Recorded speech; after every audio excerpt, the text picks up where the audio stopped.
So when somebody tells us that we can't do something or somebody doubts us, we normally fit into two camps. And the one is, okay, well, I should probably listen to that, and you probably know something that I don't, and I was probably doubting myself anyway, so it's for my own good. I get that. I'm not going to go there. I don't fit into that camp. Mine is the opposite, and you might be able to relate. Mine is, sorry, did I hear you say that you think I can't do that? Well, I'm going to show you. And here's an example. So a couple of days ago, I went in to see my specialist oncologist, and one of the questions I wanted to ask was, can I do some kind of training, some physical exercise? Is that okay?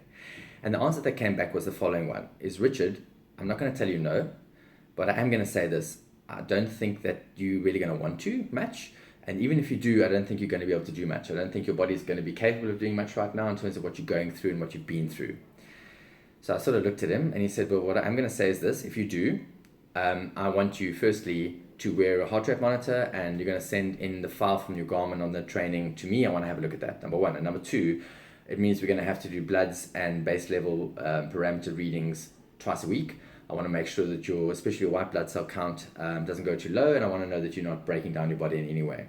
And if you're happy with that, then that's fine. So I sort of looked at him and I laughed, and I said, you do know what you've done, right? And he said, I think I know what I'm dealing with here. And I said, so here's the thing, I think you're wrong. So he said, okay, well, hold on 2 seconds. There are two more things.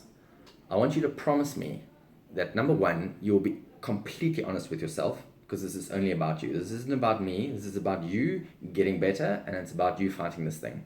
And number two, I want you to promise me that you will listen to your body. And if you could do those two things, I'm going to stick by what I said. Off you go. I still don't think you're going to be able to do much.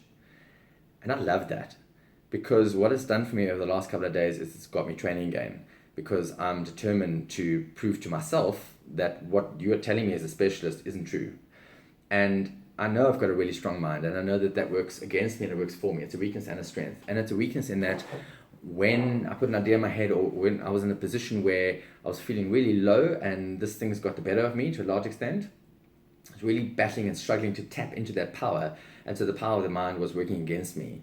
And by telling me, I don't think you can, you're not going to want to, it's pushed my mind in the opposite direction, where now my mind is working for me. And now this powerful thing is starting to work, and it's engaging in my fight.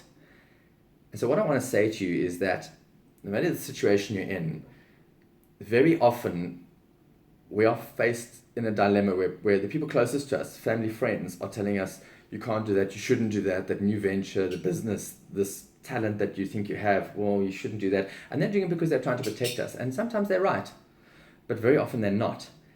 And at the end of the day, nobody knows you better than you, and nobody knows what you're capable of better than you do. And you don't know what you're capable of until you try. And the worst that can happen is you try and you don't get it right. And what then? You figure out how to do it better next time. But that's the power of the naysayer. That's the power of the doubter. That either you can allow it to keep you where you're at, or you can tap into that and say, I'm going to use this to get me to where I want to go. And that's an amazing thing. But I want you to promise me two things. And number one is that you're honest with yourself. And number two, that you listen to your body and listen to where you're at and listen to the signals, because they're there for a reason. So please, as always, comment below if you want to, like if you like the video, and please share.